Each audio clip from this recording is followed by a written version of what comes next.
Hello everyone, how is life? আমরা healthy খাবার খাচ্ছি, আমরা স্ট্রিক্ট ডায়েট ফলো করছি, আমরা সুগার জাতীয় কোনো খাবার খাচ্ছি না। স্টিল আমাদের বডির ফ্যাট পার্সেন্টেজ কমছে না, তাই আমাদের বডির ওয়েটও কমছে না।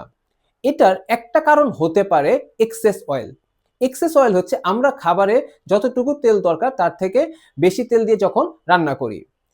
আমরা যখন খাবারে সুগার বা সল্ট ইউজ করি, এটা কিন্তু লিমিটেড আকারে ইউজ করি, কারণ সুগার অ্যান্ড সল্টের টেস্ট আছে, বাট অয়েলের কোনো টেস্ট নেই। তাই আমরা মনের অজান্তে এক্সেস অয়েল ইউজ করে থাকি। কিন্তু এটার মোস্ট ডেঞ্জারাস পার্ট হচ্ছে, আমরা যখন এক্সেস অয়েল ইউজ করি এটার কিন্তু কোনো সিমটম নেই, এটার কোনো পেইন নেই, বাট লং রানে এটার অনেক ডেঞ্জারাস হেলথ ইস্যুস হয়ে থাকে। আমরা কোন তেল খাবো এটা নিয়ে আমাদের সবসময় কনফিউশন থাকে, সয়াবিন তেল, sunflower oil or olive oil. আজকের ভিডিওতে আমি এটা নিয়ে আলোচনা করব যে আমরা কোন তেল খাবো। যদি আমরা এক্সেস অয়েল ইউজ করি খাবারে, তাহলে আমাদের কি কি হেলথ ইস্যুস হতে পারে। তাই ভিডিওটি পুরোপুরি দেখুন, এবং আপনি যদি আমার চ্যানেলে নতুন হয়ে থাকেন, please subscribe my channel Fit Academy by Sujan. আমরা যখন খাবারের মাধ্যমে তেল কনজিউম করি তখন আসলে আমাদের বডিতে কি হয়? Oil is dietary fat. আমরা যে কোনো ফ্যাট জাতীয় খাবার যখন খাই তখন এটি আমাদের বডিতে গিয়ে ফ্যাটি অ্যাসিডে কনভার্ট হয়ে ব্লাডে মিশে যায়। ঠিক ওই সময় যদি আমাদের বডিতে এনার্জির দরকার হয়ে থাকে, তখন এই ফ্যাটি অ্যাসিড বার্ন হয়ে আমাদেরকে এনার্জি দিয়ে থাকে। কিন্তু যদি আমাদের ওই সময় এনার্জির দরকার না হয় তখন কি হয়? তখন এই ফ্যাটি অ্যাসিড ফ্যাট সেলসে গিয়ে জমা হয়, এবং সেটাই পরে আমাদের ফ্যাট হিসেবে বডিতে জমা হতে থাকে। আমরা যতই হেলদি খাবার খাই না কেন, এটা যদি আমরা এক্সেস অয়েল দিয়ে কুক করি তাহলে রেজাল্ট আনহেলদি হবে। ধরি আমরা ডিম খাচ্ছি, ডিম কিন্তু গুড সোর্স অফ প্রোটিন। এখন আমরা যদি সেটাকে এক্সেস অয়েল দিয়ে কুক করে খাই তাহলে প্রোটিনের সাথে আমরা এক্সেস ক্যালোরি নিচ্ছি, বা এটা পরে ফ্যাটে কনভার্ট হয়ে যাচ্ছে বডিতে। ঠিক সেভাবে আমরা যে ভেজিটেবল খাই, এই ভেজিটেবল থেকে আমাদের ফাইবার প্লাস ভিটামিন পাওয়ার কথা, কিন্তু আমরা যদি এক্সেস অয়েল দিয়ে সেটা কুক করে থাকি তখন কিন্তু আমরা এক্সট্রা ক্যালোরি নিচ্ছি, আবার এটিও ফ্যাট হিসেবে আমাদের বডিতে জমা হচ্ছে। তাই হেলদি খাবারও আমাদের প্রপারলি কুক করে খেতে হবে উইথ মিনিমাল অয়েল। রক্তে বেশি তেল গেলে কি হয়? রক্তে যখন বেশি তেল জমা হয় তখন আমাদের বডিতে ট্রাইগ্লিসারাইড বেড়ে যায়। যখন আমাদের ট্রাইগ্লিসারাইড বেশি থাকে, ফ্যাট সেলসে গিয়ে ফ্যাট জমা হয়, মানে যখন ফ্যাট জমা হয় তখন অটোমেটিক্যালি আমাদের ওয়েট ইনক্রিজ হয়, লিভার কনভার্ট হয় ফ্যাটি লিভারে, এবং আমাদের রক্তনালীতে কোলেস্টেরলের পরিমাণও বেড়ে যায়। তখন বডিতে হার্ট ও লিভার বেশি কাজ করতে বাধ্য হয় এই ফ্যাটকে কন্ট্রোল করার জন্য। আমরা ডিপ ফ্রাই জাতীয় যে ধরনের খাবার খাই, যেমন চিকেন ফ্রাই, পুরি, সিঙ্গারা, চপ, এগুলো কেন এত ডেঞ্জারাস? এটার তিনটা কারণ আছে।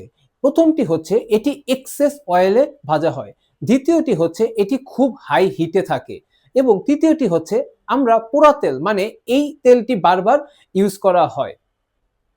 যখন ডিপ ফ্রাই করা হয় তখন এই অয়েলের স্ট্রাকচারটা চেঞ্জ হয়ে যায়, এবং আমাদের যে খাবারটি আমরা ডিপ ফ্রাই করি সেটি অনেক তেল শোষণ করে নেয়। যখন আমরা সেটি খাই তখন এই তেল সহই আমরা খেয়ে ফেলি, এবং যখন বারবার এটা ইউজ করা হয় তখন হার্মফুল কম্পাউন্ড এই তেলের মধ্যে তৈরি হয়, সেটিও আমরা খাবারের মাধ্যমে গ্রহণ করি, যা আমাদের স্বাস্থ্যের জন্য খুবই ভয়ঙ্কর।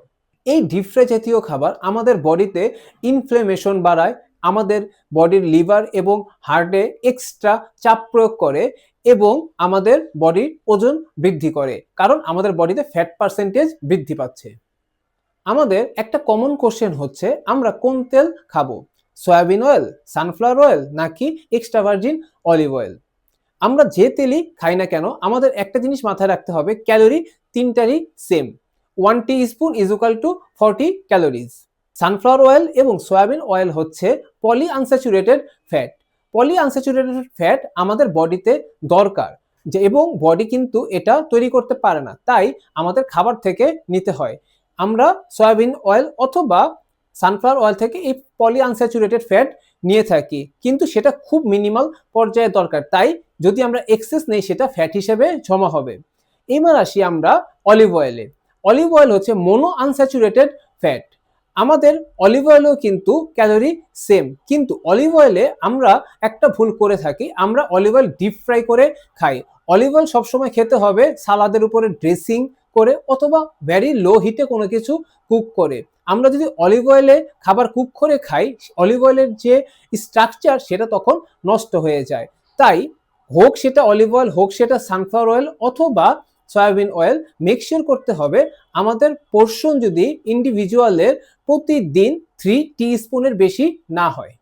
আমি আবার বলছি, দিনে আমরা ম্যাক্স 3 টিস্পুন অয়েল খাবারে ইউজ করতে পারবো, কোনো মিলে না সারা দিনে।